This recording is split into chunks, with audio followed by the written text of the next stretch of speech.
तो हमारा आज का टॉपिक है interaction with matter. So interaction with matter basically आपका डिपेंड करता है एक्सरे की एनर्जी पे। लाइक हमारे पास डिफरेंट टाइप की एनर्जी ऑफ एक्सरे होती है। लाइक कुछ होती है लो एनर्जी वाली, कुछ होती है मॉडरेट एंड कुछ होती है हाई। तो डिपेंड करता है कि किस टाइप का एटीन्यूएशन हो रहा है। एटीन्यूएशन मतलब कितना एब्जॉर्ब हो रहा है, कितना स्कैटर हो रहा है। तो उसके हिसाब से हमारे पास जो है 5 तरह की इंटरेक्शन होते हैं। Like first one is coherent, compact, photoelectric, pair production and photo disintegration. तो हम एक एक करके सबके बारे में पढ़ेंगे। फर्स्ट हम पढ़ते हैं कोहेरेंट स्कैटरिंग। तो कोहेरेंट स्कैटरिंग बेसिकली आपका जो लो एनर्जी वाली एक्सरे फोटोन्स होती हैं, लाइक एक्सरेज निकली, ये पेशेंट पे टकराएंगी तो किस टाइप से इंटरेक्ट कर रहे हैं उसकी हम बात कर रहे हैं। तो जो कोहेरेंट स्कैटरिंग है वो आपका लो एनर्जी वाले एक्सरे फोटोन्स है जो कि आपका होल एटम पे इंटरेक्ट करता है। होल एटम पे लाइक इंसिडेंट एक्सरे आएगा आपका पूरे के पूरे एटम पे, लाइक बॉडी में जो भी एटम है उसका एक एटम पे टकराएगा या किसी, क्योंकि एक्सरेज ऐसा नहीं कि एक आ रही है, बहुत सारी एक्सरेज है।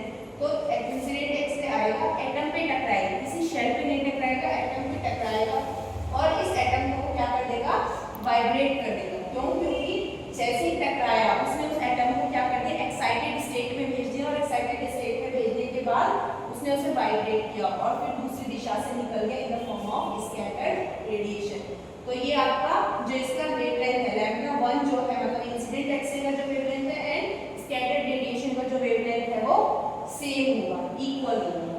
ठीक है। जो कॉम्प्लेक्स स्कैटरिंग है वो आपका जो मॉडरेट एनर्जी वाली एक्सरे होता है उसका इंटरेक्शन विद आपका आउटर शेल इलेक्ट्रॉन।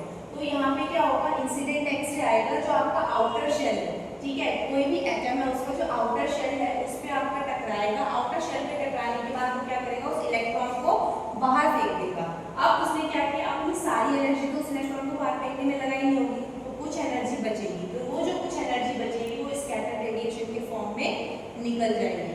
लेकिन इसमें क्या हो रहा है, हमारा आयोनाइजेशन हो रहा है। आयोनाइजेशन क्यों हो रहा है, क्योंकि यहाँ पे जो है रिमूवल ऑफ इलेक्ट्रॉन है, ठीक है। तो इसीलिए ये आपका रेडियोलॉजी में यूज होता है और ये मॉडरेट एनर्जी वाले एक्सरे इस तरीके से इंटरेक्ट करते हैं बॉडी में।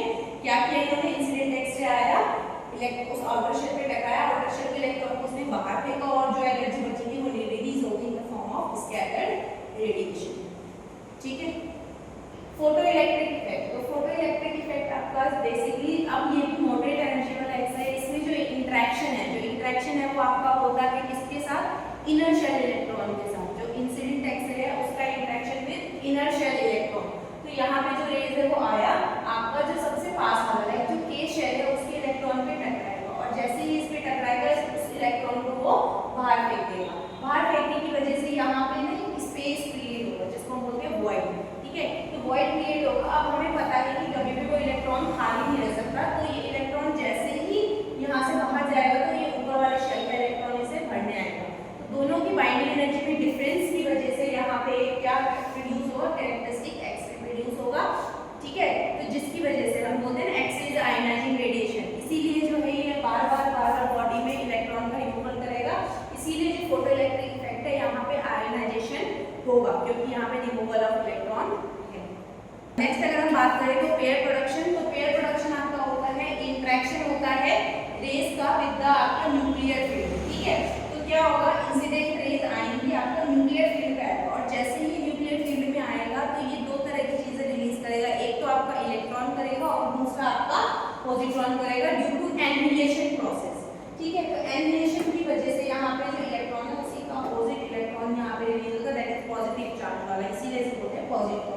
तो ये रिलीज होगा, ठीक है। तो पेयर प्रोडक्शन आपका डायग्नोस्टिक रेडियोलॉजी में यूज नहीं होता है, अंडरस्टूड। नेक्स्ट फोटो डिसइंटीग्रेशन की हम बात करें तो फोटो डिसइंटीग्रेशन बेसिकली इंटरेक्शन है इसके साथ, न्यूक्लियस के साथ। तो यहाँ पे रेज आएगा और डायरेक्ट कहाँ जाएगा, बिल्कुल हाई एनर्जी वाली रेज थी, इसीलिए हाई एनर्जी वाली रेज डायरेक्ट आएगा और न्यूक्लियस पे टकराएगा और न्यूक्लियस पे टकराते ही ये क्या करेगा, न्यूक्लियस को तोड़ देगा। तो न्यूक्लियर फ्रेगमेंट के फॉर्म में ये निकलेगा, ठीक है। तो ये भी डायग्नोस्टिक रेडियोलॉजी में यूज नहीं होता है। तो डायग्नोस्टिक रेडियोलॉजी में बेसिकली आपका Compton and photo electric effect ही देखने को मिलता है।